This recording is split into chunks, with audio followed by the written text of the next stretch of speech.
Sí, tengo un cadáver aquí. Harriet's Lane en Ashted, por favor. ¿Qué ha pasado, señor?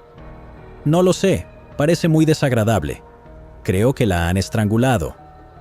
¿Vive en esta dirección o visita esta dirección? Es mi exmujer. Tiene un cordón alrededor del cuello. De acuerdo. Vamos a poner a la policía en camino y, obviamente, vamos a conseguir una ambulancia también solo para comprobar. Está fría, está muerta. ¿Cómo se llama? Sharon. ¿Y su apellido? Birchwood. En la mañana del 7 de diciembre de 2007, los operadores de la 999 recibieron una llamada de auxilio de Graham George Birchwood, de 55 años.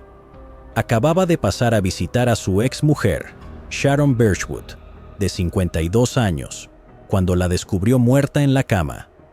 Cuando la policía de Surrey llegó al lugar del crimen, pronto quedó claro que la muerte de Sharon no había sido un accidente, sino que había sido estrangulada. Inmediatamente se inició una investigación sobre su asesinato y la policía acabó encontrándose en medio de un caso que no tenía un móvil claro. Lo único que sabía el detective era que el 4 de diciembre de 2007 fue el último día que la vieron con vida. Sin embargo, la pregunta seguía siendo si el asesinato de Sharon había sido un acto aleatorio o si se había topado con una persona peligrosa. Viernes 7 de diciembre de 2007. Era otra mañana tranquila y sin pretensiones en el suburbio de Ashted, Surrey, Inglaterra. Graham George Birchwood, de 55 años, se dirigía a visitar a su exmujer Sharon Birchwood, algo que hacía muy a menudo. Primero llamó a la puerta, pero no obtuvo respuesta. Al no recibir respuesta de ella, decidió entrar usando una llave de repuesto, pensando que estaría ocupada con algunas tareas. Sin embargo, cuando entró, vio que la casa estaba fría y en un silencio inquietante. Llamó a Sharon varias veces mientras recorría la casa tratando de hallarla, pero no aparecía por ninguna parte. A Graham todo le parecía normal, así que se dirigió a su dormitorio, suponiendo que estaría profundamente dormida. Cuando por fin llegó a la habitación, vio que la cama de Sharon estaba llena de montones de ropa. A Graham le pareció un espectáculo extraño, así que empezó a sacar la ropa del montón, pero su confusión pronto se convertiría en horror. Bajo el montón de ropa estaba Sharon. La habían atado con cinta adhesiva por los tobillos y las manos. La habían amordazado y estrangulado con un cable eléctrico. Graham trató de obtener una respuesta de ella, pero no respondía y su cuerpo estaba frío y rígido al tacto. Inmediatamente supo que Sharon había muerto y llamó al 999, el equivalente al 911 en Inglaterra. En estado de shock, se dirigió a la cocina para esperar la llegada de la policía de Surrey. Cuando los paramédicos y la policía llegaron al domicilio de Sharon, fueron recibidos por Graham, que parecía angustiado. Al entrar en la casa, la policía observó la cantidad de desorden que había en el lugar. Junto con los paramédicos, se dirigieron hacia el dormitorio donde Graham dijo haber descubierto el cuerpo de Sharon. Tanto para los paramédicos como para la policía, quedó claro que Sharon llevaba muerta algún tiempo. El cuerpo fue sacado de la casa y llevado a la morgue para la autopsia. Un equipo forense empezó a trabajar para detectar las posibles huellas dactilares de la escena del crimen. La policía empezó a preguntarse si la muerte de Sharon era el resultado de un robo que había salido mal. Al dar un vistazo a la casa, no se encontraron signos de que hubieran forzado la entrada. Entonces se dirigieron a Graham y le preguntaron si había algo fuera de lugar o que faltara en la casa. Graham admitió que no le parecía que hubiera nada saqueado y que la casa estaba exactamente como Sharon la tenía siempre. Se le pidió a los familiares de Sharon que revisaran sus pertenencias. También ellos admitieron que no se habían llevado nada importante. La policía no estaba muy segura de si se tratara de un robo. Es más probable que un ladrón deje inconsciente a una persona, a que la mate, y quien quiera que haya asesinado a Sharon, venía dispuesto a hacer precisamente eso. La inspectora jefe María Woodall fue la encargada de dirigir la investigación y decidió dividirla en varios equipos para averiguar más sobre los últimos momentos de Sharon antes de su asesinato. Sharon era una mujer divorciada de 52 años que vivía sola en un bungalow de Harriet's Lane, en Ashted Village, Surrey. sufría una enfermedad llamada ME o síndrome de fatiga crónica y a menudo utilizaba un bastón para poder desplazarse. Mantenía un estrecho círculo de amigos que incluía a su hermana Lauren y a su madre Audrey. También mantenía una relación muy estrecha con su exmarido, Graham. Los investigadores también se enteraron de que Sharon y Graham se habían conocido cuando ambos eran veinteañeros. Se casaron en Gretna Green, Escocia, a finales de los años 70. Sin embargo, la pareja nunca tuvo hijos propios. Se separaron en el año 1989 y acabaron divorciándose en la década de 1990. Graham volvió a casarse con su secretaria de Malasia, Catherine Kang, y tuvo hijos, pero él y Sharon siguieron muy unidos y Graham la visitaba con regularidad, a pesar de vivir a varios kilómetros de distancia, en Epsom, Surrey. Mientras un equipo de investigadores intentaba encontrar pistas sobre la vida de Sharon, los otros equipos se dedicaban a revisar sus objetos personales y a interrogar a personas y empresas de la zona. En una semana se repartieron más de 6,000 folletos pidiendo información sobre Sharon. Muchos testigos dijeron que habían visto salir a Sharon el martes 4 de diciembre de 2007. La policía pudo sacar provecho de las imágenes de CCTV que mostraban a Sharon subiendo sola a un tren en la estación de Guildford después de ir de compras. Los movimientos de Sharon fueron confirmados por la agenda diaria que llevaba, ya que había tachado muchos artículos de su lista hasta el 4 de diciembre de 2007. Los equipos forenses trabajaron para encontrar pruebas de ADN en la casa. Al final, todas las huellas pertenecen a Sharon o a las personas más cercanas que visitaron su casa. Recurrieron al informe de la autopsia para encontrar más respuestas a la misteriosa investigación. Se confirmó que Sharon había sufrido un golpe en la cabeza con un objeto contundente. La causa de la muerte fue estrangulación. Durante la autopsia, también se descubrió que Sharon había estado agarrando un sello de correos fechado el 4 de diciembre de 2007. La cinta utilizada para atar sus manos y tobillos se envió a los laboratorios para realizar pruebas de ADN. No se encontraron huellas dactilares en la cinta, pero los expertos forenses pudieron encontrar restos de sudor. Estas pruebas de ADN se analizaron y se obtuvo un perfil de ADN masculino desconocido. El caso empezaba a calentarse. Creían que Sharon May había sido asesinada tras volver a casa de sus compras, lo que les daba una posible fecha. Los investigadores creyeron que estaban un paso más cerca de descubrir la identidad del asesino de Sharon y centraron su atención en Graham, que hasta entonces había facilitado a la policía toda la información que podía ofrecer. A lo largo de la investigación, Graham se había mostrado más que dispuesto a hablar con los investigadores y a darles cualquier información que pudiera recordar en relación con Sharon. Se mostró comunicativo y abierto, pero también claramente traumatizado por el hallazgo del cadáver de Sharon. ¿Hay algo más que se le ocurra que crea que pueda ser útil que sepamos? Por supuesto, lo real es que nadie la odia, y no hay nadie. Nadie odiaría a una mujer así. Ella no es de ese tipo de persona en absoluto. Tal vez ahora es el momento adecuado para darme una especie de comprensión de la relación que ha tenido con Sharon. ¿Con qué frecuencia ha visitado a Sharon en las últimas semanas? 4 veces por semana. Ustedes estuvieron juntos unos 10 años y luego se separaron entre los años 1987 y 1989. Más o menos. Vale. ¿Y se divorciaron en alguna época de los 90? Más o menos. A mediados de los 90, supongo. Nunca acabó, la verdad. Éramos los mejores amigos. Cuando se le preguntó si daría a los investigadores una muestra de ADN y huellas dactilares, accedió sin dudarlo. La disposición de Graham a colaborar en la investigación permitió a la policía entablar una relación amistosa con él. Los investigadores empezaron a preguntarle por su vida personal y a qué se dedicaba. Graham explicó que era empresario y que había puesto en marcha diversas empresas en varios países. Fue entonces cuando la policía preguntó a Graham si Sharon tenía algún seguro de vida. Él admitió que ella tenía uno valorado en 62,000 libras esterlinas.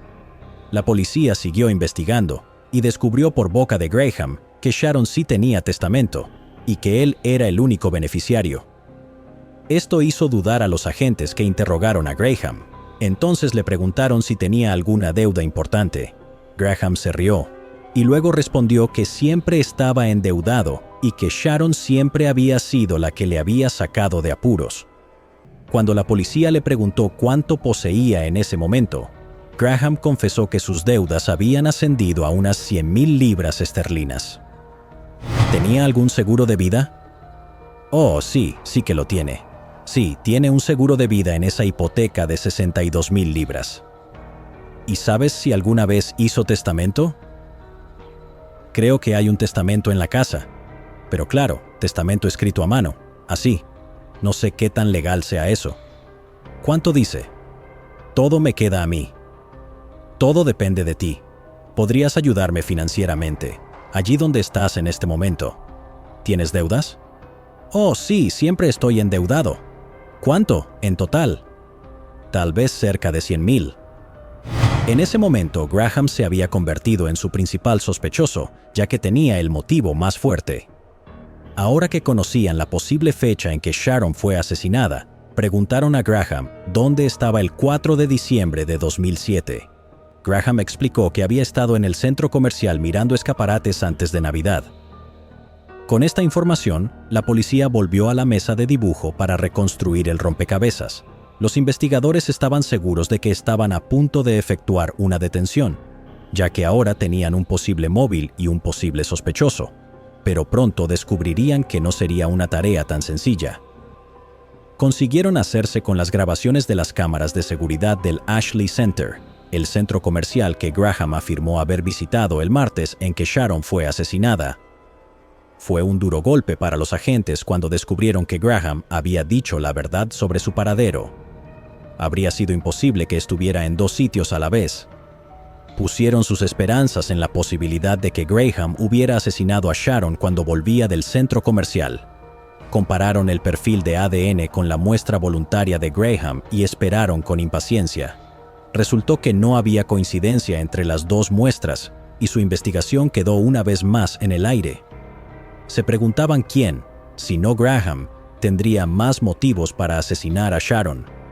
El tiempo parecía pasar deprisa, ya que las semanas empezaban a convertirse en meses y seguían sin tener pistas en la investigación. Sin embargo, la inspectora jefe Woodall decidió echar por sí misma un vistazo a las imágenes de las cámaras de seguridad, creyendo que una perspectiva fresca podría ayudar a descubrir más pistas. Una de las cosas que le parecieron extrañas fue que Graham estuviera mirando escaparates tan cerca de Navidad. No era un comportamiento normal en alguien que busca regalos para comprar a tan poco tiempo de las fiestas. Ella creía que Graham estaba creando una coartada para sí mismo, mientras que otra persona llevó a cabo el asesinato. La policía volvió a llamar a Graham para interrogarle. Esta vez, le pidieron que les permitiera revisar sus registros telefónicos para consolidar su coartada. Graham dijo a los agentes que el teléfono móvil que había proporcionado era el único que poseía y que era su principal número de contacto. Los investigadores revisaron su teléfono y encontraron un número que destacaba especialmente. Según su historial de llamadas, a ese número no había llamado antes. Sin embargo, justo antes del asesinato de Sharon hubo varias llamadas frecuentes al número. Después del 4 de diciembre de 2007, no se hicieron más llamadas a ese número concreto. Esto hizo sospechar a la inspectora jefe Woodall y a su equipo de investigadores. Pero necesitaban formular un método para conseguir que Graham confesara a quién pertenecía ese número. Su táctica consistió en preguntar a Graham por varios números distintos antes de dar con el número concreto. El truco dio resultado y Graham admitió que el número pertenecía a un amigo llamado Paul, que había venido a visitarle desde Tailandia. Graham también reveló que Paul se había quedado con ellos y que había llevado a Paul a visitar a Sharon pocos días antes de su muerte. A los investigadores les pareció extraño que Graham no lo hubiera mencionado meses antes, ya que había sido entrevistado con frecuencia por la policía. Pero a medida que la policía intentaba averiguar más cosas sobre Paul, las respuestas de Graham se volvían vagas y no parecía saber mucho sobre el supuesto amigo. Los investigadores empezaron a buscar en las grabaciones de las cámaras de seguridad de varias estaciones de tren basándose en la información que Graham les había proporcionado. Finalmente tuvieron un acierto cuando encontraron imágenes de una cámara de seguridad de la madre de Graham recogiendo a un desconocido en la estación de tren de Surrey. La fecha del vídeo era hacia finales de noviembre de 2007, la misma época del año en que Graham mencionó que Paul había venido de visita. La policía también pudo obtener una imagen clara de la grabación para saber qué aspecto tenía Paul. Armado con estas pruebas, la inspectora jefe Woodall pidió permiso a Graham para registrar su casa, de modo que pudieran encontrar más información sobre Paul. Graham no pareció dudar y les permitió entrar en su casa. En su habitación de invitados, donde se había alojado Paul, había un cuarto de baño. En el armario del cuarto de baño, los investigadores encontraron un vaso que parecía haber sido utilizado pero no lavado. Lo embolsaron como prueba y se lo llevaron para analizarlo. Por suerte, quedó una huella dactilar en el cristal. Cuando se tomaron las huellas dactilares y se analizaron en el sistema, los investigadores se dieron cuenta de que habían dado con una pista fundamental en el caso. La huella coincidía con la de Paul Crane, de 61 años, condenado en 1972 por atraco a un banco y secuestro. Con un nombre, pudieron rastrear la historia de Paul en los movimientos y pudieron confirmar que el mismo Paul vivía ahora en Tailandia. Su único contratiempo fue que, en los años 70, la toma de muestras de ADN de los delincuentes no estaba en vigor. La inspectora jefe Woodall y su equipo necesitaban ser mentalmente más hábiles para este caso. Como Paul vivía en Tailandia, la inspectora se puso en contacto con la embajada británica y les pidió ayuda para resolver el asesinato de Sharon. Woodall también decidió trabajar en el caso de forma encubierta y envió un equipo privado a Tailandia, mientras un segundo equipo permanecía en Surrey sin saber lo que estaba ocurriendo. Esto se hizo para evitar que Graham desarrollara sospechas sobre su investigación. En Tailandia, el equipo de investigación trabajó con Barry Kenyon, representante de la embajada británica y de la policía tailandesa. Kenyon, que estaba deseoso de ayudar en el caso, formuló un plan para reunirse con Paul con el pretexto de que la embajada estaba investigando a inmigrantes británicos. Paul aceptó reunirse con Kenyon para almorzar. Tanto la policía de Surrey como la tailandesa, vestidas de lugareños y patrullando la zona, esperaron mientras Paul se dirigía a la cafetería. Durante el almuerzo, Paul deleitó a Kenyon con la historia de su vida e incluso les contó que ostentaba el récord Guinness de nado subacuático más largo con snorkel. Una vez terminada la reunión, los cubiertos que Paul utilizó fueron embolsados y enviados a Surrey para ser analizados. Fue una espera angustiosa, mientras los equipos forenses esperaban para analizar la muestra de ADN con la de Paul. Cuando los resultados dieron positivo, los investigadores supieron que tenían a su asesino, pero la pregunta seguía siendo, ¿cuál era la conexión entre Sharon y Paul? Los investigadores estaban seguros de que no había ninguna conexión entre Paul y Sharon, pero aún necesitaban estar absolutamente seguros. Habían pasado meses, y la policía seguía rebuscando entre las pertenencias de Sharon, con la esperanza de encontrar alguna pista sobre su posible relación con Paul. Fue entonces cuando encontraron pequeñas notas que Sharon había hecho en varios papeles y cuadernos de su casa. Muchas de estas notas se referían a Graham. En un giro escalofriante del caso, Sharon había hecho una nota peculiar que decía: «Estás esperando que muera para poder utilizar el dinero del seguro para arreglar tu desastrosa vida». Los investigadores estaban ahora seguros de que Sharon había sospechado que Graham esperaba su muerte para heredar sus bienes.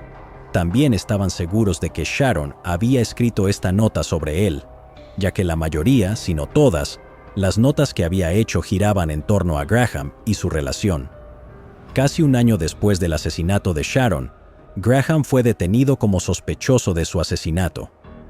Graham insistía en que las notas de Sharon no se referían a él y se esforzaba por convencer a los investigadores de que no estaba implicado en el asesinato de Sharon. también se enfadaba cada vez más cuando le interrogaban sobre Sharon y su asesinato, especialmente cuando la policía intentaba refrescarle la memoria sobre la escena del crimen. Cuando se le planteó la idea de que había contratado a Paul Crane para matar a Sharon, Graham negó la acusación. Cansados del juego del gato y el ratón que Graham estaba jugando, la policía sacó a relucir las pruebas que descubrieron mientras le investigaban. Presentaron a Graham un correo electrónico que había enviado a Paul 6 meses antes de que Sharon fuera asesinada. A través del email pudieron probar que Graham había contactado con Paul y le había contratado para asesinar a Sharon. La prueba de la transacción estaba en los detalles del correo electrónico. También dijeron a Graham que el ADN de Paul era el único descubierto en la escena del crimen. Graham fue detenido en noviembre de 2008 y encarcelado sin fianza. Los investigadores pudieron elaborar una teoría sobre lo que se suponía que le había ocurrido a Sharon. Dedujeron que Graham había dejado entrar a Paul en casa de Sharon utilizando sus llaves de repuesto. Paul esperó a que Sharon llegara a casa después de un día de compras. Después de colgar el abrigo y dejar la compra, cogió la carta que había recibido de su madre. Justo cuando arrancaba el sello de correos, Paul, que estaba al acecho, golpeó a Sharon en la cabeza.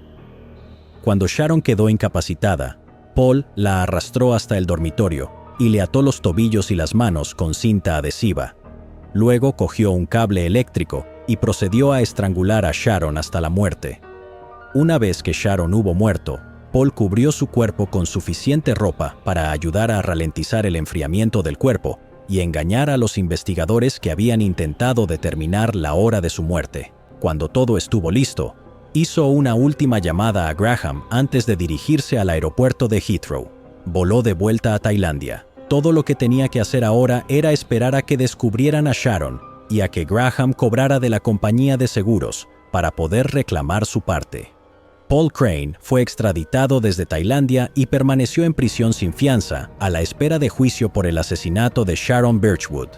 El juicio de Graham Birchwood comenzó en abril de 2009 en el Tribunal de la Corona. El juicio duró un total de 8 semanas, en las que Graham y su equipo de defensa proclamaron su inocencia durante todo el proceso. Los investigadores que subieron al estrado presentaron su teoría y el motivo del asesinato de Sharon. También pudieron mostrar al tribunal cómo sus investigaciones condujeron al vínculo entre Graham y Paul, y tenían las pruebas de ADN para respaldar sus afirmaciones. Graham Birchwood fue condenado a cadena perpetua con una pena mínima de 32 años antes de poder optar a la libertad condicional. En agosto de 2010, Paul Crane fue condenado a cadena perpetua tras su juicio en Old Bailey. El tiempo mínimo que debía cumplir se redujo a 28 años tras su paso por la cárcel, después de que años antes fuera acusado de otro asesinato en Tailandia. En la sentencia, Paul siguió negando ser culpable y proclamó que era un hombre inocente. El 9 de septiembre de 2019, Graham Birchwood, de 62 años, sufrió un infarto mortal mientras cumplía condena en la prisión de HMV Wayland. A pesar de los esfuerzos del personal penitenciario, ya era demasiado tarde para salvar a Graham. Se ordenaron inquisiciones para examinar qué le había llevado a la muerte, y más tarde se confirmó que se trataba de una muerte por causas naturales. El caso de hoy es claramente el de una atracción fatal. Sharon Birchwood fue engañada por el hombre en el que confiaba, pero al final fueron sus sospechas las que llevaron al descubrimiento de sus asesinos. Díganos qué piensa del caso de hoy. ¿Crees que fueron errores de descuido cometidos por el dúo los que llevaron a los investigadores a encontrar a los asesinos de Sharon? ¿O fue el excelente trabajo detectivesco de la policía de Surrey lo que finalmente condujo a la justicia? Llegados aquí, ¿acaso no has visto este otro crimen? Yo no me lo perdería,